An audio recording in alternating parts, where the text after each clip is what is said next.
And most recently, we're the primary technical advisor for the $500 million FEMA Counter-UAS grant program that just closed at the end of the year, with the first $250 million going out to the 11 World Cup law enforcement agencies at the state and local level. To secure these events, law enforcement across these 11 sites need to quickly purchase, train, and deploy counter-UAS. This is where we come in. Hi, this is Technologically Speaking, the official podcast for the Department of Homeland Security, Science and Technology Directorate, or S&T as we call it. Join us as we meet the science and technology experts on the front lines, keeping America safe. Hello, everyone, and welcome to Technologically Speaking. I'm your host, Brittany Greco, and I'm so excited to be joined today by Alice Hong, the director of S&T's National Urban Security Technology Laboratory, or NUSTL. So I wonder if we can start by just talking about what NUSTL does for S&T. Well, so we're actually congressionally authorized to specifically test and evaluate technologies, tools, equipment that state and local first responders are going to deploy in support of the Homeland Security mission, which really is a wide range of things across the public safety spectrum, whether that is, law enforcement, fire, emergency managers.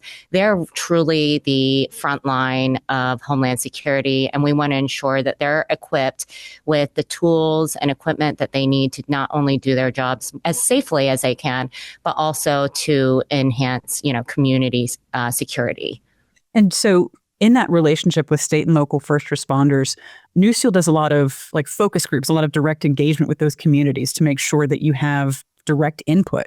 What methods do you have for collecting that feedback or understanding what responders need? We survey the first responder community throughout the year to better understand some of what their pain points are.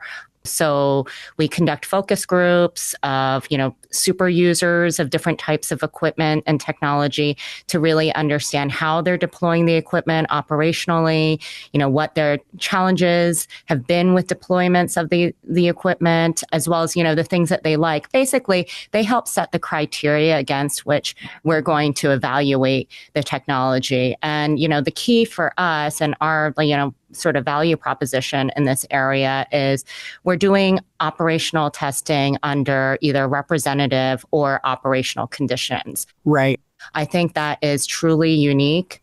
A lot of agencies do testing on, closed test ranges, but that doesn't represent the environment under which the technology or equipment is actually going to be deployed. And, the real world matters. A radar that performs really well on the southern border is not necessarily going to perform as well in a complex urban environment like New York City. So there's a lot of factors that go into determining, whether these technologies can be easily deployed and operationalized. And so we're working closely with first responders to assess those technologies under operational or representative conditions with those actual first responders as the evaluators. We're a laboratory of engineers and scientists.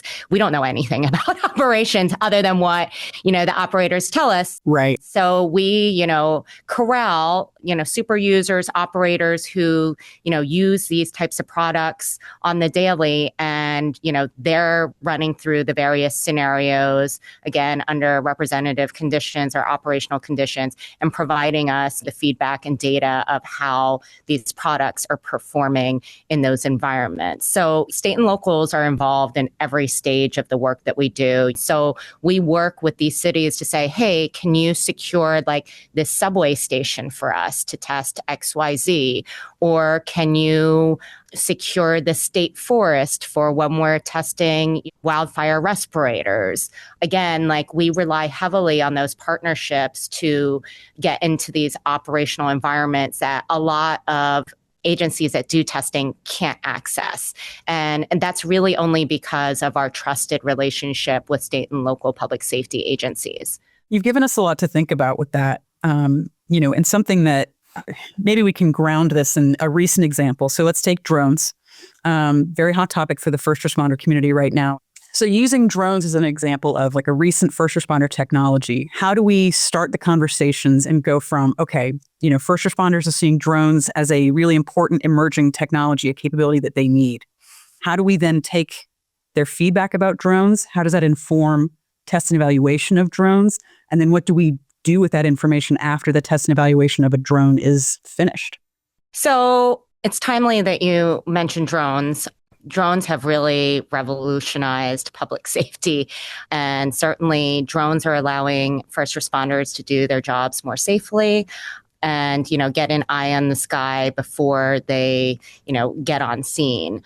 We did a 3-part drone series over the last year and a half. We took sort of this crawl, walk, run approach where we started in what was an easier, less complex environment in Texas, rural. We had 5 platforms, and they were from the Blue UAS list that DoD maintains. So we took those 5 platforms, and based on use cases that we got from public safety pilots from all over the country, we had criteria that we were looking at, like, visual acuity, battery life, things like that. And so we did a 5-day test in Texas. We then did a test in Miami, which is a slightly more complex environment. We used our relationships with Miami PD and Miami Fire to arrange to do this in downtown Miami. And there, we saw how the drones performed in that environment. But the most interesting, I'd say, environment was last summer. We did an assessment here. It was a final installment of the test series here in Midtown Manhattan, in a highly pedestrian, tourist trafficked area of Midtown called Hudson Yards. It's also where there's like the Edge and the Vessel. So lots of tourists, especially in the middle of the summer. There's a subway station, skyscrapers. So this is really like a super complex, dense urban environment marked by urban canyon effect, high RF noise, wind shear between the buildings, and so a challenging environment. Definitely. So for that assessment, we used the same 5 platforms. We had 2 platforms that we couldn't even launch. So definitely the environment makes a difference. And the thing is, while drones are allowing our first responders to do things that they previously couldn't do or get to, or do them more safely or more efficiently, there's a very wide range of capability between drones. Wow. One agency may care a lot about the visual acuity. One may need, the drone to have like collision avoidance. There's a lot of different variables of what the buyer may be needing that drone to do based on the various use cases. Is it for situational awareness? Is it to have a payload to drop off to, say a swimmer is drowning and you need to drop a life preserver to them? There's such a wide range of use cases. After collecting all of that data, looking across those 3 installments, we have developed a number of reports. The reports allow us to scale this information to the larger community. And not only is it informing procurements and deployments for state and locals who want to have access to this technology, but it's also really informative for the actual vendors to better understand where they need to enhance their products to make them more field ready and operationalize them for public safety missions, as well as, I think it's really important for policymakers. There's a lot of activity on the policy side with UAS and counter UAS, but on the UAS side, to really understand what the differences are between the different platforms.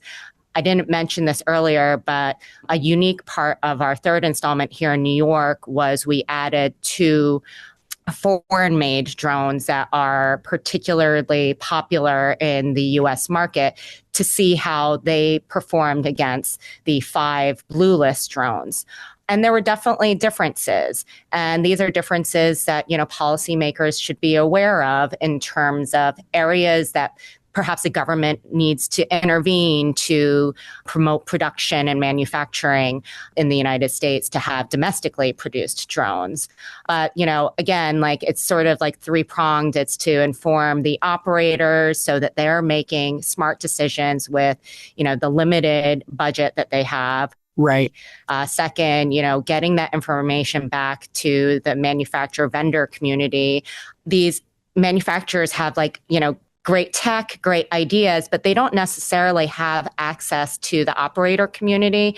And they definitely do not have access to these test venues, these realistic operational environments that we can access because of our deep relationships with the public safety community. And then, lastly, the public policy community to better inform their policy decisions in terms of, are there substitutes for the drones that are foreign made that many public safety agencies are currently using? If they have to move away from these assets and platforms, what are the alternatives? Are there one-for-one substitutes? And that's what our assessments are trying to determine. Really, we're trying to act as an honest, trusted broker of technology information. These agencies are bombarded with vendors that make all sorts of claims, and we're trying to separate fact from fiction for them through these assessments. And I realize we've been using UAS without defining it for folks. So for those who are not familiar with UAS or unmanned aircraft systems, otherwise known as drones, most people will know them for the consumer hobbyist product that you get for Christmas. From the public safety perspective, drones are being used to quickly deploy to emergency incidents, to get eyes on the incident, to inform an incident commander of the severity of the event and, who and what they're going to need to deploy. Also, they've just been an incredible tool for damage assessments. I mean, there's so many different uses for drones. Search and rescue, being able to cover tremendous ground in a short period of time, where previously we were either using helicopters or using folks on the ground, especially with all the advanced payloads that you can put on drones for heat sensing, all these advanced cameras. So, we are also using drones for all these beneficial purposes. And, also once Part 108 passes beyond visual line of sight, we're going to see so many uses for drones in terms of delivery and whatnot. So there's all sorts of enabling capabilities that drones are bringing to the table. Switching gears a little bit, we've talked a little bit about UAS drones, being used in response. Let's talk now about counter UAS. So counter drones. Can you help our audience understand sort of the distinction between, enabling drones, using them in operations versus countering them, and why that distinction is important? Let me just give a little bit of background about maybe how NUSTL got into all of this in the first place. For those who are not familiar with our history on counter UAS, we've been in this game since about 2014, when the NYPD, one of our big partners here, especially locally, their counterterrorism group alerted us to the growing number of incidents around the city involving drones. Drones in the path of commercial planes, a small drone crashed into an office building in Midtown. And then fast forward to what was basically a national security flashpoint in 2015, just a few months later, when a drone bypassed White House radar and landed on the South Lawn. Suddenly, drones were seen as a real threat to national security. But at that time, there weren't any playbooks on countering these threats. DHS didn't even have explicit authorities to mitigate. They didn't have any equipment. I mean, this wasn't really a thing back in 2015. And the operational components in DHS didn't have, a whole counter UAS toolbox that they currently have to reach into at that time. Right. And, really over the last decade, NUSTL has been focusing on ensuring counter UAS tools are effective without compromising public safety.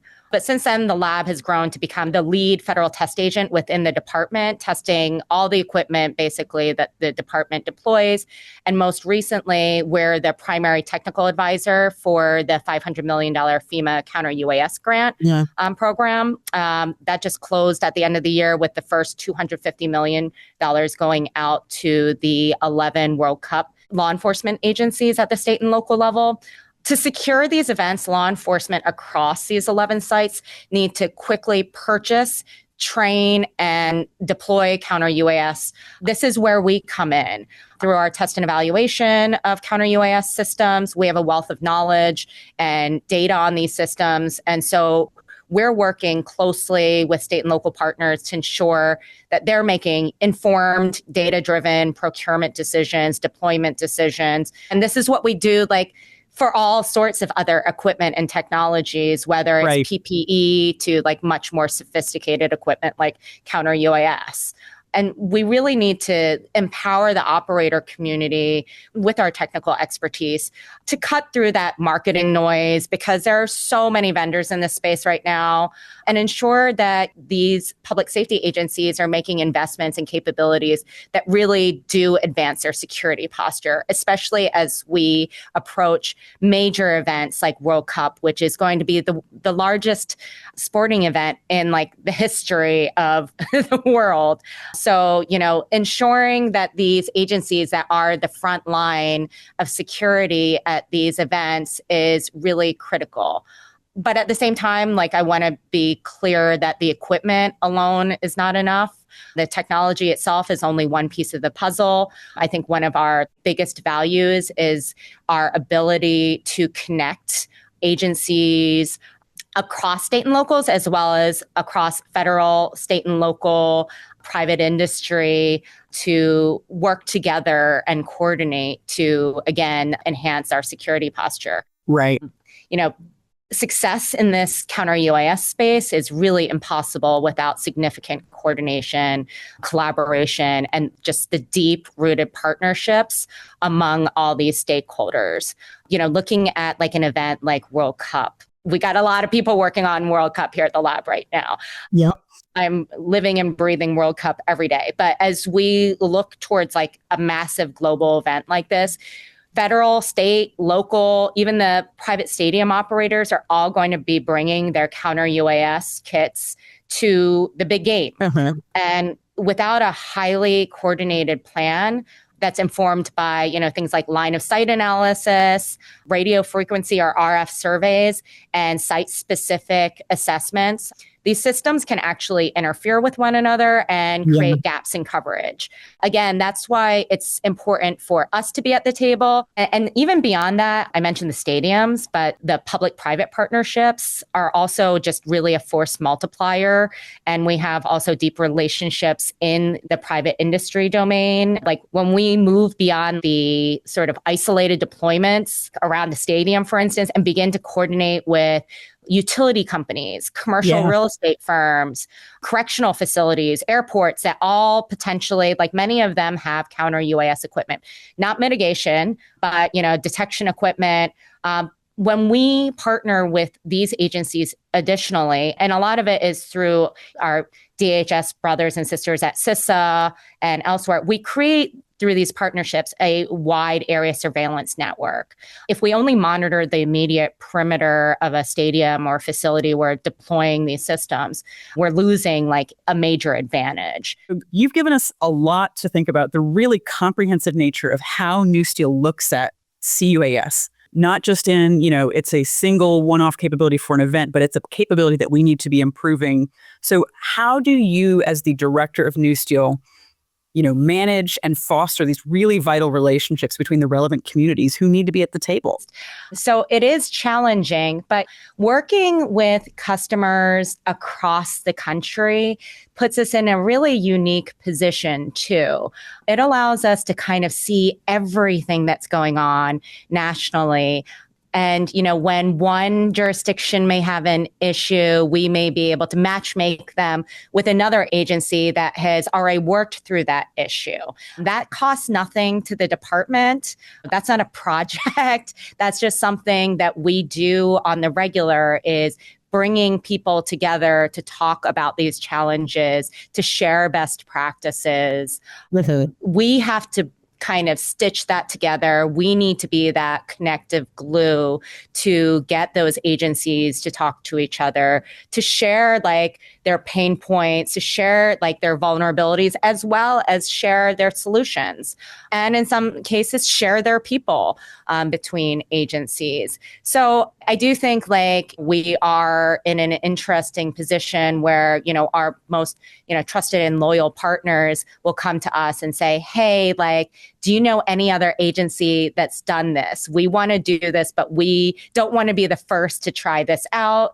A lot of the time in New York City, people say that what New York City does, everybody else wants to follow. But in a lot of areas, New York City wants to see other smaller jurisdictions play around with technology and understand what some of the issues were before they buy into it, given that things are so high stakes in this environment. We're more than just a test and evaluation lab. We're a connector of agencies, a connector of people, not just here like domestically, but, we're also working with our international partners and working with state and local responders. Going back to that counter-UAS kind of like context, NYPD, state and local agency, is really what prompted us to get into counter-UAS. And I think, again, like it is our state and locals who really have the pulse of what's going on in those areas of emerging hazards and threats.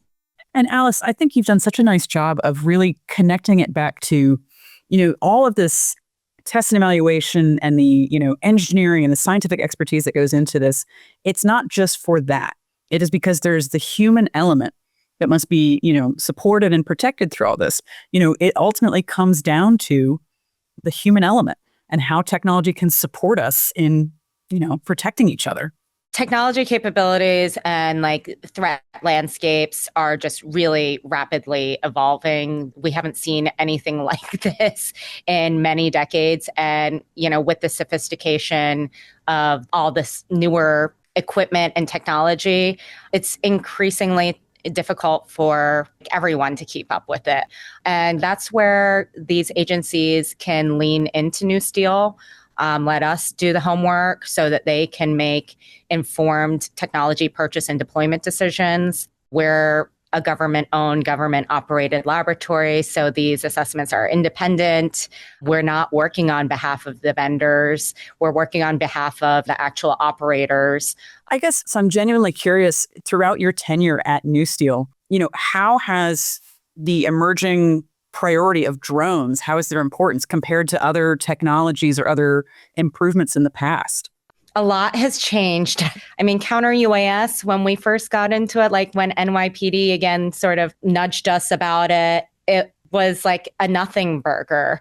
And, again, like over 10 years later, it's taken over a decade for this to really, I wouldn't say pay off for NUSTL, but it's an investment that we have been building for well over a decade. Mm-hmm. And I'm glad that we did. And, hopefully the department also thinks it's worthwhile that we did this because, now that it's front and center, we're not behind the ball. We already have a lot of expertise here. We have a lot of relationships within the space with the interagency, internationally. So we're not starting from like zero, which is really great. Same thing, I'm going to guess something similar may happen with the energy hazards and threats. We've only been looking at all of these cool energy advances as enabling capabilities. And that's kind of how we looked at drones, like, ooh, this is like a fun hobby Christmas gift. And like things like lithium ion batteries, they're ubiquitous and they power everything. There's, this increasing demand for more and more energy to power things like AI, data centers, you name it. And so what are the public safety considerations and what are the public safety consequences? What are the things that we need to be watching out for? But like, have we really looked at understanding how these different new energy innovations, battery storage devices, how they're going to potentially affect public safety and homeland security. No, we haven't really dug into it, but we're continuing to explore it and research it and talk to partners, including our bilateral partners. A lot of them are also very interested in this area. So it's really, I think, important for us to definitely continue to work on the bread and butter, sort of more traditional hazards and threats and countermeasures that we've kind of always worked on, but also having enough space to have the time to really explore things that might be on the horizon. I think it's really important right now, especially because tech is moving so quickly.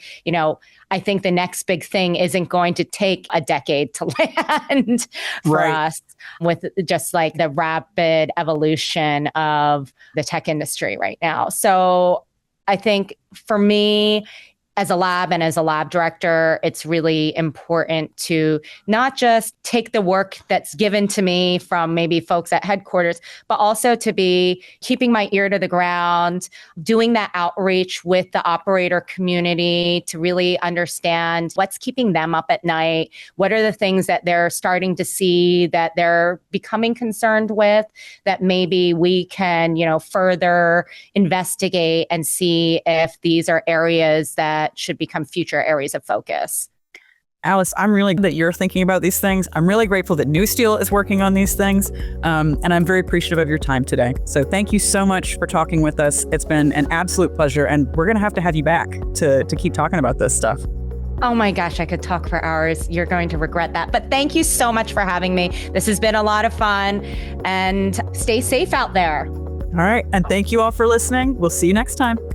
Thank you for listening to Technologically Speaking. To learn more about what you've heard in this episode, check out the show notes on our website and follow us on Apple Podcasts and YouTube.